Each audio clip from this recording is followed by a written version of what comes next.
I really liked your articles, for example, on Arrival and how to think about the symbolic language there. How did you end up writing about that? And tell me a bit about why it's important to you.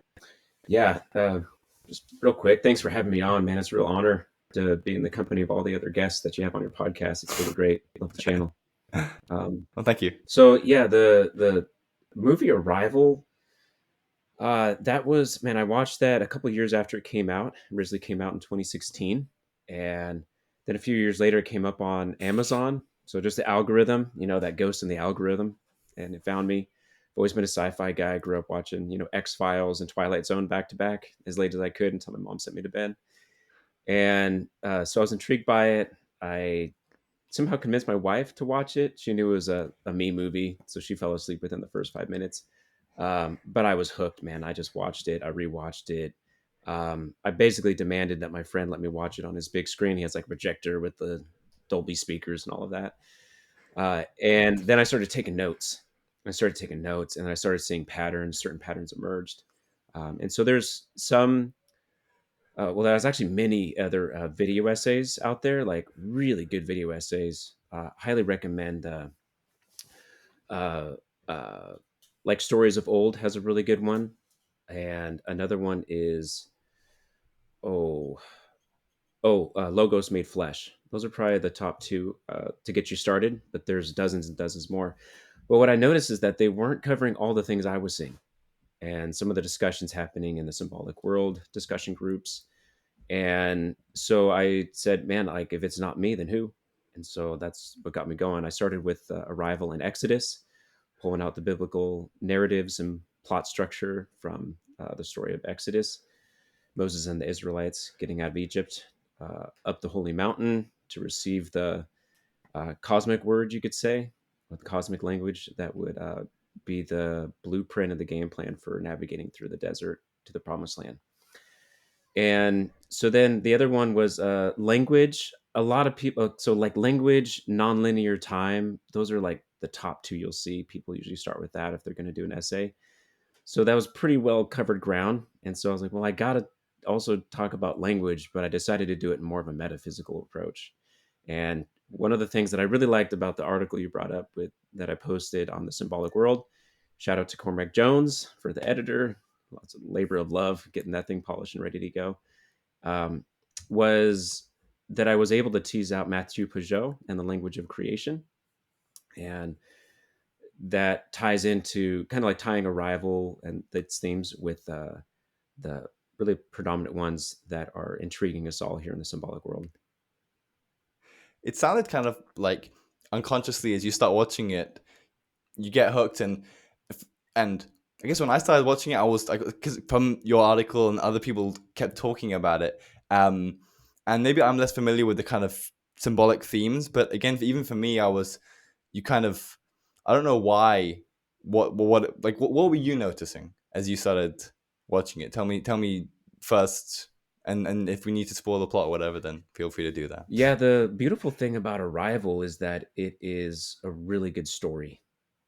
Like it's just really enjoyable to read. Ted Chiang wrote a short story. That's how it got started.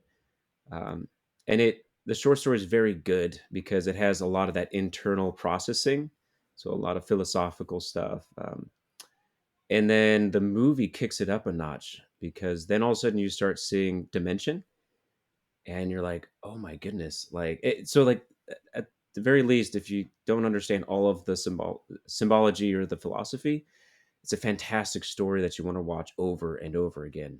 The main symbol is the circle, right, with the logograms, and that's how you watch it. You watch it, and then you're like, oh my gosh, I got all of the information to how to understand this movie at the end. Now I have to go back and watch it again. I have a music producer background, and so that's how you want to get your albums. It's just like a vinyl, where by the time you finish one side, and if it just like loops back to the beginning, you barely even notice. So you kind of have these cool like Right. transition bookends. The end is the beginning, and the movie does that well. So then after that, I started noticing, especially the patterns of Exodus, because it was like, you read the book. Let me grab it. Okay, so you read the book, right?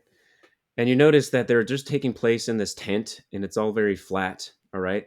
They send down these like Skype screens, right? Like this is written before the era of Skype, and so you have these like Zoom Skype screens, and they're like doing these kind of like these webinar correspondence back and forth to each other on the Looking Glass. You know, obvious influence there, Alice in the Wonderland.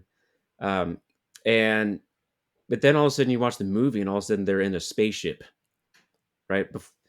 And not just a spaceship, but like something that you have to travel up to Earth and then enter into the spaceship and then climb the spaceship vertically. You know, so the thing that I'm really working on now with the book, oh man, it's just show and tell hour here now.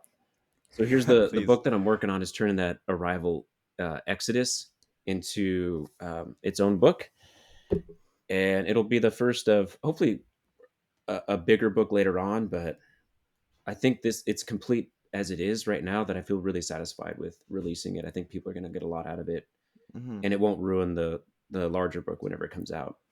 But what I noticed is that Arrival. So many people talk about time and nonlinear time, and that's kind of the obvious theme, and it poses some really cool questions, like especially like deterministic. Like, if I know, can I change it, or can I not change it? You know, if I know the future, if I knew everything, would I change how I do the present, and would that in turn cause a different future? You know, some really cool thought experiments there. And the book and the movie flesh that out pretty well. But what I am really impressed with Arrival is its geography, right? It's space. So much people talk about space, but I'm really interested, or excuse me, so many people talk about time. I am so interested in space. And if you look at, you know, this is kind of like a, it's like a ladder to heaven, right? And so it's forming a type of mountain. And that brings up a lot of different themes for understanding uh, Exodus, because there's several holy mountains. Um, Moses climbs the holy Mount Horeb, and when he goes up, he sees the burning bush. He has that encounter with God, and then whenever he goes with the whole nation, um, and then you're out Mount Sinai, and he climbs up, and he encounters God. And there's a whole hierarchy, many different types of hierarchies. There's a social one because you have the multitude at the base, right? There's a multitude of people in the valley in arrival, and then you have really at the gateway or just about starting the ascent. There's a tents of specialists, right, or priests, and then those a few select of those climb up to the middle point of the mountain, right? It's the priests and Moses that have the first interactions in the cloud in the mountain, but then it's just one leader ultimately that ascends to the peaks of the mountain, and of course, an arrival that's Louise, and she. But it's all this social hierarchy, but then it's also an ontological hierarchy of being, and it's also understanding how we integrate knowledge, especially lofty knowledge, divine knowledge.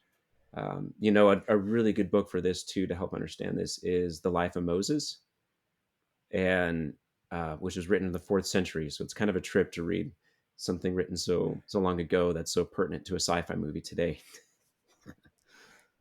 I was just reading that last night actually, and I've been Jonathan Pajot recommended it, and so in that, it seems to me like a part of what you're saying is actually that this movie and recapitulating the themes in Exodus, the verticality, not just of like the spaceship and the mountain, but also related to the mountain here, but also just the general, the way the whole the army and the way that they're all placed, like as you say, socially, it's not just, it's not that simple. And so does it tell us about Exodus? Like does in relating the two stories, this modern one and the past, what do they help say things about each other? Like tell me why it's interesting to find these similar patterns between them. Yeah, great question. So what happened for me was I was studying the first books of the Bible, so Genesis and Exodus. I was reading. Oh, I got books, man. I got books. Yeah, there we go.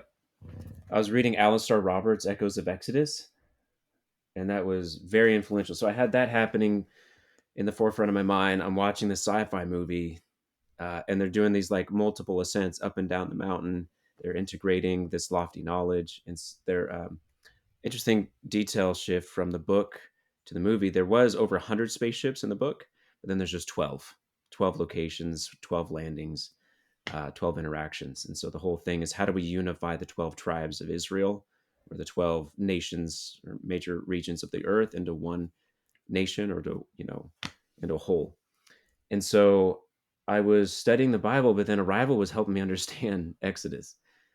And then the more I was studying Mm. the more I was studying one, it would inform the other. So that's just how it worked out for me. I'm hoping that I can relay that in the book, and hopefully some video essays and conversations like this, so that way other people have the opportunity to have that experience too. Because man, it really helped deepen my understanding and appreciation of the Exodus text, and really Genesis, because you can't have one without the other. And then the more I was understanding Moses and Exodus, it helped me see all of these patterns more deeply. And really, it's what I'm describing, I would consider as the structure of the arrival story. It's the structure that holds all these other themes together. So you got to understand this one. I mean, you can appreciate, nonlinear time and some of these other cool things that they do, but man, once I discovered this, it was just like it took it to another level. Mm. So in the Arrival, this modern movie and book, it has a lot of themes which, because as you say, you kind of unconsciously notice there are these links to Exodus, and it feels like a very deep story. But it has, for example, a woman main character, Mhm. and it somehow brings in modern themes like spaceships, and yeah, it can still work. Yeah. So tell me about these newer kinds of elements, how they work, what they tell us. Yeah, some of these other elements. So the couple other themes that I've noticed, and I won't describe them too much in detail because I'm kind of still formulating them, and I haven't written anything, so I can't. After this conversation, unfortunately, people can't go read on. But a couple other ones, like a big one, is the relationship of the mother and the child, and of course, that's how Exodus starts out. Um, but what's interesting is that people will notice, they're like, "Well, okay, so you got Moses. How can your Moses figure be a woman, Luis? That makes no sense, right? It symbolically doesn't add up." And which I get, but the cool thing, it's so sophisticated, is that Louise is also acting like Mary, right? So she's acting like this mother that puts the world back into place, by embodying the word that she receives from above, and then she carries that out by having a child. Um, and so there's this whole theme of motherhood, especially the symbolism of the womb. Because as you'll notice, also a difference that people point out, they're like, "Oh, Derek, um, they climb on top of the mountain, right? Whenever they do the Mount Sinai in Exodus, but in Arrival they go inside of the mountain." You're like, "What's that about?" Okay, that's a difference. It's because of this other symbolism of the womb, and so there's like this hidden feminine theme that's in the storyline, and the whole idea of receiving the seed or receiving the word, and then integrating that over a course of a certain amount of time, and then it goes in a seed, then suddenly comes out a person, right? Or another example, we have a lot of oak trees where I'm from in California, and you put that valley acorn, uh, that oak seed in the ground, and it looks like this teardrop shape, and then all of a sudden what comes out is this crazy giant tree with branches and these hanging leaves, and it's just absolutely gorgeous. Similar things are happening with Arrival, and so they're layering these themes on top of each other, and that fundamental one is the journey of Exodus, because it's the plot line that carries it all the way through. But then they start stacking themes like motherhood, but they also have this cool, they have the big question, of course, is what is your purpose on earth. They literally write the dramatic question. It's pretty brilliant, actually. Right? So people that are story writers, like, how do I like subtly put this in there, right? Villeneuve is like, yeah, forget that. We're just gonna write the dang thing on a whiteboard, and they do, and it's really cool because it's surrounded by little equations, and physics and math equations. And they're like, forget this, like big question, what is your purpose on Earth? It's brilliant. Um, and all of these different things I'm looking into, these critical themes that I really don't see other people touching on. They answer that question in different angles. But another big question, dramatic question that it has is that it's asking, um, like, what would we do? Like, what would we do if we were encountered with um, the great other? So it's like this interesting thing of this numinous experience. Um, so yeah, I think having all of these different themes Yeah. answer that question different ways is what excites me. But then, later on, hopefully 8 of these will sync together as one into a whole book. Oh, awesome. Well, I'm really looking forward to that, especially because, as you say, in it kind of brings in different themes across the biblical structure, and then maybe even it kind of helps tell us about modernity. I don't know if you've read Kenneth Florence's work on uh, Joan of Arc and the kind of symbolism of, you have this like peasant woman in France, but she also veils herself as a knight, and she has clairvoyant abilities, and so it's in a way taking on this masculine role as Louise does in Arrival, but also able to then kind of still use her feminine capacities, and then like, Mm-hmm. and she revives, she helps the king as well at the end, Joan of Arc, in that, almost historical story. She's not like this guarding the masculine, she actually lifts the masculine up at the end, which is interesting because you see a lot of symbolic inversion in our modern day of these movies where Yeah. they just the male is an idiot, and and then some, the girl is the hero or whatever, but in a way which is not very satisfying, and whereas it feels a bit like Arrival can kind of, yeah, as you say, it somehow still works, even though. Yes. Yeah. That's so. Thanks for bringing that up. So I would say one of the goals of the book is one that it shares with Mathieu Peugeot's language of creation and a few other critical ones, like Ethics of Beauty. Have you read Ethics of Beauty? I've been recommended it a Oh my lot, I need to. gosh. Well, wow. You have it as well. Ooh, Cool, here. here we go. Okay. So it's not like a read it in one sit down, right? It's quite the commitment, but Hmm. it's worth it. It is very worth it. So one of the goals is the reconciliation of the opposites, right? So the 12 becoming one. Okay. One of the things that I love about it is the genders reconciling masculine and feminine, and they do such a great job of doing this. Where they start out opposing, right? So if you just follow the story of Luis and Ian, Ian is a scientific physicist, very modern man, where it has to be logical, it has to make sense, and you have to figure out all the parts before you can figure out the whole. Luis comes at it from, I guess, the approach of beauty. And I guess if I could use the marketing, very good marketing term from Timothy's book, the beauty first. She approaches things in wholes and beautiful, and then finds good, and then finds the truth. And her, like, she's not the first one to encounter the aliens. So they tried over and over again. So their methods were not effective.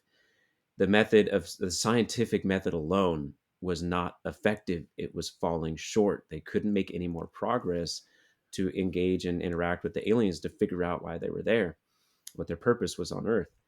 When she arrives, she kind of takes over, and she flips the approach. She's like, we can't just ask what they are and what they're made out of and how they do things, right? Very modern scientific questions, right? She's like, we have to ask, who are you? What's your name? Who, like, what is, like, your being? Like, who are you? Like, we need to understand who they are before we can understand all these other things. First that, then we'll see goodness and truth. So in doing that, you see Ian and Louise, they start in the helicopter on the way there, and they're just butting heads. He is like tearing apart her book. She's like just scoffing at him, and they're just like not clicking. But then throughout the book, suddenly she gets the big breakthrough. right? There's that first encounter. I love that scene. They put the hands on the glass, and it's like, no, that's what I call an introduction.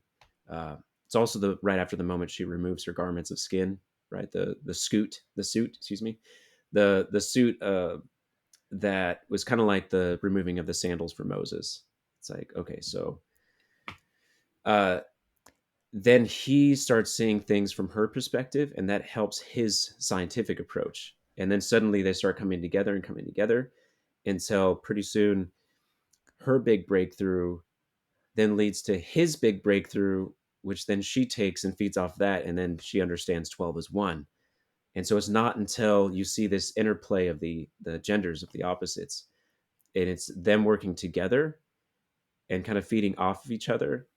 And once they get closer to their oneness, then that's when the big breakthrough happens. So it's like the two become one is that fundamental union, that fundamental shape. And so you kind of see that uh, triadic shape where it's not just him versus her, right? It's them as a unit, that unit that eventually they get married, and so them that matrimony is the identity that binds them together. So you kind of see this triadic shape. I know we're kind of getting Right. nerdy here, but that's the So good. fundamental shape of reconciliation and union. And then you start seeing it spread. So it's not just them. Now it's the whole. It's integrating Colonel Weber and their team of specialists, right? And now it's starting to spread and get bigger. And then it's the nations, and then it's eventually General Chang, who appears to be like a pharaoh-like figure. He's going to cause war, but then she's able to convince him with a whisper, and then you start seeing this pattern of unity or reconciliation eventually spread throughout the whole world. It's kind of like a Pentecost moment or Pentecost effect. Mm, it's these in illuminating these. I need to rewatch the movie, and and how do you think because there's also new themes in the movie that's not in the book, at least what I understand. Like, what does the director understand, and is it implicit? Why how does, and more generally, not just in this movie, I wonder in society in general, because you talk about this reconciliation, and it's like, is it kind of a necessary thing in our moment of history, such that people like are starting to see some of these things that, because for example, you mentioned science, right? The scientist in the movie, and it's very interesting. I see some writers noticing how a lot of scientific discoveries do come from intuitions, and you don't try and smash through things with little parts, but actually sometimes you, in maximizing for beauty, actually you can get like a lot of the top scientific breakthroughs are actually quite beautiful theories, and it's not like you can actually disconnect science from aesthetics. So yeah, it's very interesting. Yeah, and the cool thing is when you have this beauty first, which is kind of a stand-in term for religion. Not exactly, but it's the religious approach, right? It's the aesthetic approach. Um, I guess you say like the spiritual approach too, but or artistic. So you see things as whole, and it makes sense. I mean, like just like walk outside. You see the form of the tree before you notice the bark or the leaves or that one little knot that kind of grew awkwardly, you know. But then eventually you see the tree, you see its purpose or its goodness, and um, then you can come in with analysis and understanding all the parts and all of that. And then, of course, as you understand more, then that complements your appreciation of its beauty, of how all the parts work into a whole. And then beauty is the what awakens that desire to draw closer to it, which is really how Luis is attracted to them, right? So, like Stories of Old, they came out with a really good essay, and they were leaning into the overcoming fears. So, very much like the Paul Tillich philosophy of overcoming your fears and anxiety, having the courage to be, even in the face of insurmountable obstacles and fears. And uh, I don't think it's wrong, but I think that there's a deeper thing happening that is wonderful. So I would say that in addition to that, the heptapod aliens represent the numinous, right? Or the transcendent, the being that's beyond our comprehension. We can't circumscribe it, like we can't draw a circle around it, so to speak. I mean, we even see that in the scope, right? So they have this looking glass, and it's only this big, and then she gets into the holy of holies, or like the top of the mountain, the innermost chamber, and realize that the heptapods aren't this big, they're like this big. So there's only so Mm, much we can mm, see, and that's how we approach the great other, or God. And in doing that, so she is her. It's her desire. Despite the fears, I would say it's more of like a numinous fear. C.S. Lewis explained the way that Professor Otto originally talked about this. He's like, it's the difference between me saying, "Hey, there's something in the next room. It's a tiger," right? That elicits some type of fear, usually like a fight or flight response. But what if in the other room I want you to go into, there's a ghost, right? It's different because we don't know. Ghosts are mysteries. There's an element of mysteries, and yet, so with the numinous, we're drawn closer to it. We're drawn to the mystery. Is the point? Like, we're drawn to something that is greater, more transcendent, something we don't understand, but something that we're drawn to, and we just have to know. And I would say that the story of Arrival does a really good job distinguishing the different types of knowing. I know Verbeke talks about this, and like I'll use two. So from Latin, or really from Spanish, is a good example. The difference between um, saber and conocer. And the difference is this: saber is like to know how to do something, to know about something. Conocer is to be familiar with. So usually you use, uh, yeah. So you'd use conocer like when you're greeting someone, when you're meeting persons and greeting people. And so there's a difference in approach. One you could say is like the religious approach. One is the scientific approach. But I think Arrival has a really cool way of drawing out the different types of knowledge. hmm. Right. So in English, we do have like to know. It's kind of just one word, and we need to just think. Yeah. But as you say, we do treat people differently, and then so what I'm kind of getting at is then almost in Arrival, there's a way in which there's the scientific and the sort of personal is sort of merged. Like they also have to kind of scientifically understand what the aliens are and what is going on in the situation, but they also realize it's not enough, and there's a personal connection needed. Um, Very interesting. Yeah, and in talking about beauty or just seeing things as a whole in a religious perspective first, I just did a podcast today on sort of science and how it can't remove metaphysics and the considerations Hmm. of if you don't have the universe as a whole and even concepts like of creation, like it will there's a wholeness and a fullness before you start observing it and making theories, because how do you make a theory in the first place? You have a perspective by which to stand, by which it makes sense to you. And yeah, huh. Yeah, um it really lays out. It's a good example. I find it to be a good example for Matthews Peugeot's layout, of metaphysics and physics, or heaven and earth.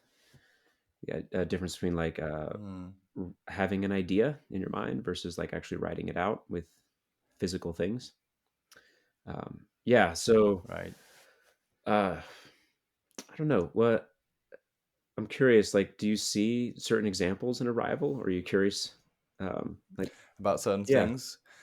I mean, we mentioned the kind of time and that people have written about it, but because this non-linear time and how and in the way in which even as she starts and the relation to language, so she starts learning this language which is mean it's almost changing the way she's seeing the world. Mhm. And I would like to kind of think and speak a bit more about that, because um when definitely the languages we have shape the way we see the world, such that like even you brought up Matthew Pageau's book, even to understand what the Bible means by words, you almost have to like shift and relax your definition of words. Like if you Mhm. see a water in the Bible and then you think, oh, H2O, you reduce it down to the molecules, Right. you're not really understanding what water and what fluids or just what it's so. And in a way it's written in English, you could say, at least you can have English copies of the Bible, but there's also a way in which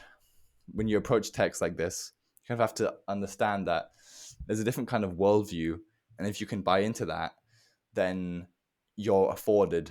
different ways, not just of understanding that text, but then like that obviously affords things in reality, you know, how to actually understand it. Mhm. And so yeah, I find it fascinating. And like, yeah, what is this language like doing for her? It's really interesting. Yeah, the language thing is kind of a controversial thing because if you talk with linguists today, they're pretty divided or very critical of the film. So they're and usually it starts out like this. They say, "I'm glad that, the study of linguistics is getting the limelight, like people are finding out about it. But here's all of the reasons I don't like it. A, B, C, X, Y, Z, all the way down, man. They just light it up. And, like, I, here's why. Well, okay, let me say this. I think it's true. Like, we should have, you know, uh, stories that accurately depict certain fields of study. Of course, like, it should be integrated, all the way up and down. However, I don't think that's the point. I think they're just getting too caught up in the details, too caught up in the trees. And I think the forest is that what the storytellers are doing, they're using language more symbolically to try to show deeper meaning. I think there's something deeper happening there. What, and by that do you mean it's like they're using a specific example of language, like what, like, but we should think about more generally conceptions of how we understand the world, like beyond a Yeah. specific language. Yeah. Mm. Well, like for example, I shared the article that I wrote on arrival in the universal language, and I shared it on a few other threads in the great wide world. And man, it got lit up, like absolutely lit up. Like linguists with doctorates and PhDs and all of that were just like some of the things that they would say would be, man, like you're using examples from studies that are so outdated, like the Sapir-Whorf hypothesis, which is kind of like this cool central thing going on in the movie, in the book too. It's so outdated, and we moved so far beyond that. I wish we could just have this updated, accurate telling of the field of linguistics. And so I, I took that. I appreciated the criticisms, but then like I really it helped clarify for me that it's trying to explain things more metaphysically and using language to describe how the world's put together, not just technically how we would learn a new language or technically how we speak something and then things happen in our cognition and then certain hormones are released. you know I so I see. think It's it's like, like yeah, two it's different angles, two different conversations kind of going past each other, unfortunately. So my hope is that Arrival could be this bridge between worlds in a way, or different ways of approaching the world.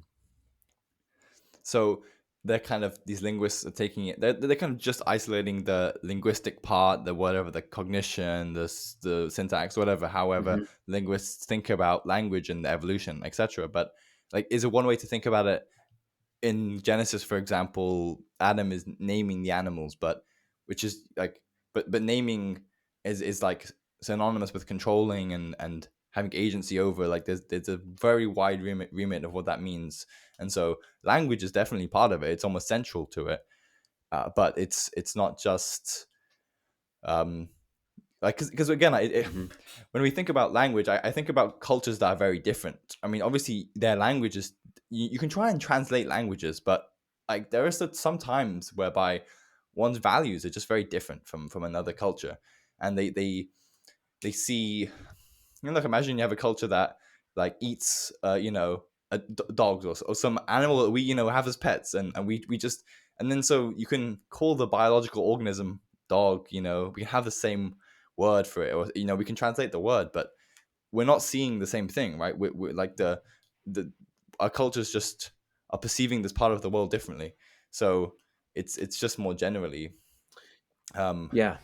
like, it reminds me of the Tower of Babel as well. Like, so, like, you can have sound kind of absurd if you take like a materialistic perspective on it. What does it mean? You build a big tower and then you have different languages. What is that all Hmm. about? But it's like, if you, yeah, I tell me, yeah, that would be, I mean, really interesting to think about. It's how the Tower of Babel is related, but Yeah. So I do integrate Tower of Babel in the article that I published on Symbolic World. It's a I would say it's definitely an important piece of understanding arrival, and understanding language more so that way. And I'm not a linguist, so I try to stay out of the weeds of that. Um, and I even put some Okay. signposts there too. I'm like, hey, this is not my field, so I'm going to focus on symbolic and metaphysical stuff. Um, so the cool thing about the Tower of Babel, though, is that it doesn't end there, right? We see the bookend of it. We see its reversal in Acts chapter 2. We see this moment of Pentecost where we see the reunification of the languages. I mean, like even in spatial terms, like the geography of it, like they're in the upper room, right? So they're higher up on this. What would you call like a civic mountain? You know, like an artificial mountain because they man constructed it, and now they're elevated above the ground surface of the earth. And then it's the this they receive something from above, and that something is what unifies the 12 apostles into a whole. And then from there, the nations are present, and that unify the same pattern just starts having this reverberation or emanation effect. And you see that in Mm. Arrival in a really cool way too. So I was more so trying to point in that direction than get caught up in the Yeah, technicalities yeah. of phonemes and syntax and things like that. What do you think people get out of these? Like, why do you feel so compelled to write about Arrival? Oh man, good question. The Because of the profound significance that it had with me understanding concepts that I've been wrestling with, and how it was able to complement what I was reading in these biblical stories. And so it was almost like while I was writing and studying about, the symbolism of the mountain and in Arrival and in the Exodus and etc., it was almost like I was going on that type of journey myself. So I went to the maybe higher up on the mountain. I wouldn't say the mountain peak, but I had this high up on the mountain experience of like, I can see how all these things are connected and just what a wonderful impact that made on my life. And I just want to share that, the event that some other people are tracking with that, and that it helps them grow and have some deeper understanding and see how the world works. Maybe understand themselves a little bit more too. Yeah, and your perspective is very related to the like. It's good that we have someone in a deeply Christian perspective looking at it and synergizing with Jonathan Pajot, Matthew Pajot, Symbolic World, and like. So are people other people trying to write about it from a non-Christian perspective? Like how, Oh yeah, there's tons of that. like Yeah, no, okay. there's tons, and there's some really good ones, like especially from linguists. Um, there's some good Christian ones too. I know even recently the Substack group Telespound wrote a really good short article on the time element, and I was so glad because I had already written out an outline for this. It was on my list to get to, and they kind of beat me to the punch, which is awesome. But it was more so approaching time, not so much like from the approach of like non-linear. Let's see what we could, how we could approach time outside of like just the arrow of time. Um, but they were approaching it more from an eschatological point of view. So it's like people don't realize with Arrival, like it's so much more true practically how we live our lives, especially Christian lives, than we realize, because we are experiencing nonlinear time, and we're growing in that. So we know the end from the beginning, right? We know how this age is going to end. It's not going to be a shocker. I mean, maybe the details of the events and the names and facts and things will be, uh, but by and large, we know how it's going to wrap up.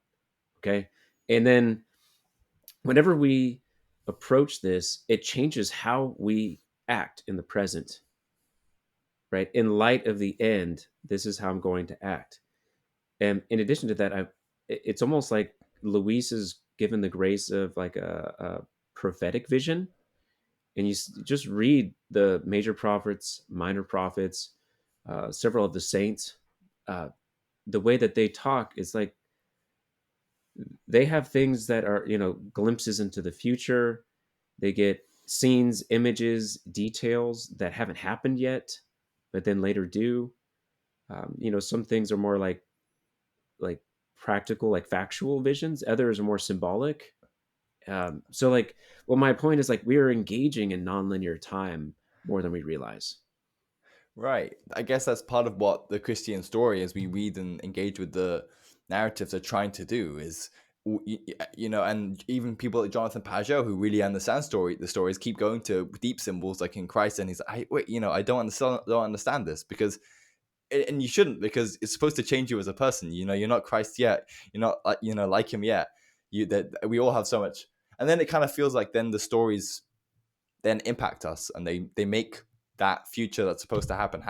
So it's a very very strange thing, and I like that as well. I mean, I was reading Revelation, the book of Revelation, yesterday, and it's kind of a prophetic vision that's like, it's interesting because sometimes it's like they have no better way to describe. It's very strange visions, very like the opposite of mundane. It's like the incredibly ecstatic things happening, but it's like sometimes that's the best they can do. It's like there's actually a way in which this metaphorical poetic way is actually like that yeah, like then translated back down to something that we can read. It's sort of like, okay, but you have to kind of grapple with them. Yeah, yeah, Yeah, man. Revelation is next level. It's next level, man. yeah. It's like you have to have prerequisites to really even begin appreciating that book. Um, so maybe don't start there if anyone's picking up a Bible for the first time. But I mean, the really cool thing about the Bible is it's written non-linearly, you could say. I mean, like, well, in a way, it is technically right because the first five books were written hundreds, thousands of years before the last ones. But what I mean is the contents. The way that the story is told. So much of Revelation is like a retelling or recapitulation or an echo of Genesis. So, like, if you have never read Genesis or not familiar with what's happening there, Revelation won't make sense to you. You know, Mm. and I mean, just really simply. So, like, Genesis starts out in the garden, right, where with a pure state in the presence of the Creator, and then soon after that, the fall happens. Cities are built. Technology is introduced. Garments of skins, technology, metallurgy, music, um, shepherding, like agriculture. And so these early technologies are introduced. They build the city, and then eventually that leads to the Tower of Babel, right? Um, all of that is then echoed back into way on the other side of the book, right? Many years later in Revelation. And then you see this cool reconciliation of the garden and the city. You have like a city garden, and there's like these cool, like it's one's Mm. embedded in the other and embedded in the other. Um, and well, that's one of the reasons why I love Revelation is because it takes all these symbols and themes and it, condenses them and shows how they can all flow as a whole. Mm. And I mean, thank you for that, because again, I was just reading Revelation, and I didn't quite. I mean, yeah, again, I mean, yeah, I understand parts of the Bible. You get some of it, but I think there are lines as well. I mean, in the Bible where I read it, and I'm like, there's a part of me that understands this. It feels very deep, like I want to keep rereading it, but then I'm just like, it's just kind of a different mode of, I don't know, thinking, or it's no, for example, like Jordan Peterson did this story of this series with on the Gospels and Christ, and sometimes the story, if you just read it, it kind of goes like, wait, is he, you know, is Christ telling us that it's okay to lie sometimes, or it's like ambiguous, and it takes sort of a lot of practice to be able to understand how they're all connected in order to actually make sense of them. Yeah, Hmm. yeah. Yeah, I mean that's the Um, fun part is like you can see all the hyper connections, um, and so for me, Arrival was like plugging that into a big amplifier. All of a sudden it's like, man, you see just all the many layers of connections and this tying to that, and then these things informing the other one, and this being an echo of something that was told before. Like, it just opened all of that up for me. I'm so grateful for it. But the other thing that has really helped me understand too is, I guess, the spatial quality of grace, because we use the word grace a lot. They're, oh, she's so graceful. That dancer was so graceful. I don't know. You shouldn't be so rough on him. You should really show him some grace. Like, so there's kind of getting Mm. into the details of all the different ways we use grace, but more of like in the divine sense. Grace is divine activity. It's things that we couldn't do or can't do on our own. It's things that are happening outside of our control. Um, and you see this in Arrival. You see that they receive the language from above. It's grace. Interestingly, the name Ian means grace. So, I mean, look up the rest of the meanings of the names of the characters. It's really fascinating. Um, Ah. Luis means warrior, if I'm remembering correctly. It's just interesting. So you have warrior and grace. It's kind of interesting duo. And so grace is received from above. So you see that the Ten Commandments, and in addition to the Ten Commandments, the other things that Moses received, of course, is the blueprints for the tabernacle. And in receiving these things, it's like, that's grace. That is receiving something that weren't created, that we just received, and the proper response is gratitude. Just be thankful and to integrate it the best that we can. And you see that, in the Exodus story, because they take this pattern for the tabernacle, this tent of meeting. And really what's happening there is that it's the same pattern as the mountain, that whole hierarchy that we talked about earlier on the plain. You see all the main levels of the mountain is what's happening. And so you have the outer courts, inner courts, holy of holies. It's also the same thing in Arrival, interestingly. So they're the specialists are in the inner courts, and then Luis is in the holy of holies, behind that veil. And Mm. yeah, so my point is that in all of that, those things are received from above and then integrated into our lives through practice.